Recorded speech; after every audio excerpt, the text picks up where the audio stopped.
Thanks for coming back to Buckingham Daddy TV. Please like, comment, and share. Ayo, a 28-year-old Nigerian woman, lived in a quiet village in Osun State. She was known for her skillful sewing, crafting beautiful dresses for the women in her community. Life wasn't easy, but Ayo worked tirelessly, saving every naira with one dream in mind, creating a better life for herself and her husband, Connor. Connor, 32, was her childhood sweetheart. His kind smile and charming ways had won her heart when they were just teenagers. Ayo believed in him, trusted him, and was proud to call him her husband. One day, an opportunity came for Ayo to travel to Europe. It wasn't an easy decision to make. She would have to leave Connor behind while she worked hard to build a new life. "Connor, I'll go first and save enough money for us to be together again," she promised, holding his hand tightly. Connor smiled and said, "I trust you, Ayo. I know you'll make us proud." With tears in her eyes and hope in her heart, Ayo left for Europe. Reuniting in Europe. In Europe, Ayo worked as a cleaner during the day and sewed clothes in the evenings. She lived frugally, sending money back home to Connor and saving every bit she could. After 3 long years, she finally had enough to bring Connor to join her. When Connor arrived at the airport, Ayo was overjoyed. She ran to him and hugged him tightly. "We'll start our life together here," she said, smiling through her tears. Connor looked around at the city and nodded. "Thank you, Ayo. You've done so much for us." The first week was blissful. Ayo showed Connor her small apartment and took him around the city. But soon, things began to change.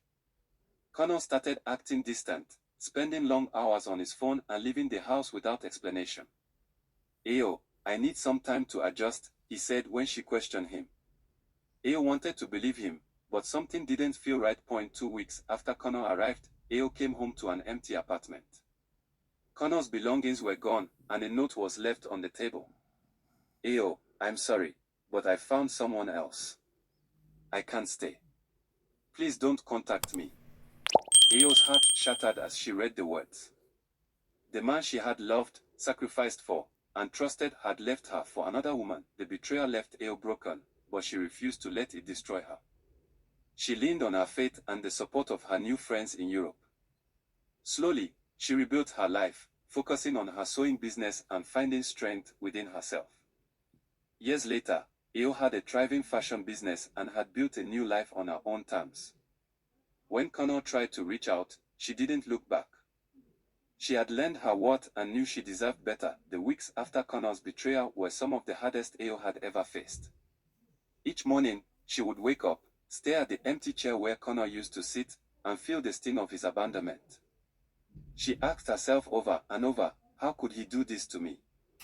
But deep down, Ayo knew she couldn't let his betrayal define her. Ayo threw herself into her work. She began sewing late into the night, using her pain to create beautiful designs that reflected her strength and resilience.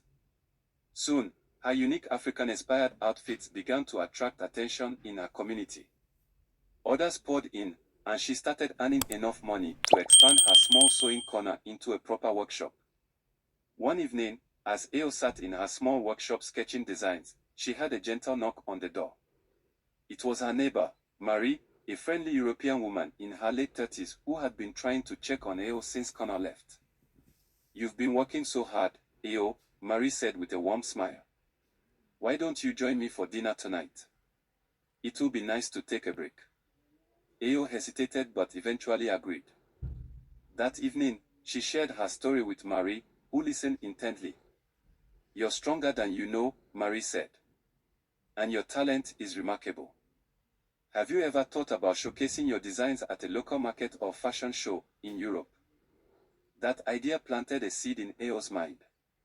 With Marie's encouragement, Ayo gathered her courage and began showcasing her designs at local community events. Her unique blend of vibrant African fabrics and modern European styles caught people's attention. Orders poured in from customers who admired her work, and soon, she started building a reputation as a talented designer. Months turned into a year, and Ayo's business grew beyond what she had ever imagined. She hired 2 assistants and began dreaming of opening her own boutique. One quiet afternoon, as Ayo was arranging fabric in her workshop, the door creaked open. She turned around and froze. Standing there was Connor, looking thinner and worn out. Ayo, he said softly, avoiding her eyes. I made a mistake. That other woman, she left me. I realized I was wrong to leave you. Please, give me another chance. Ayo stared at him, a mixture of anger and pity bubbling inside her. She thought of the nights she cried herself to sleep, the hard work she put into rebuilding her life, and the strength she had found in herself. I forgive you, Connor, she said calmly. But I've moved on. You don't deserve the woman I've become.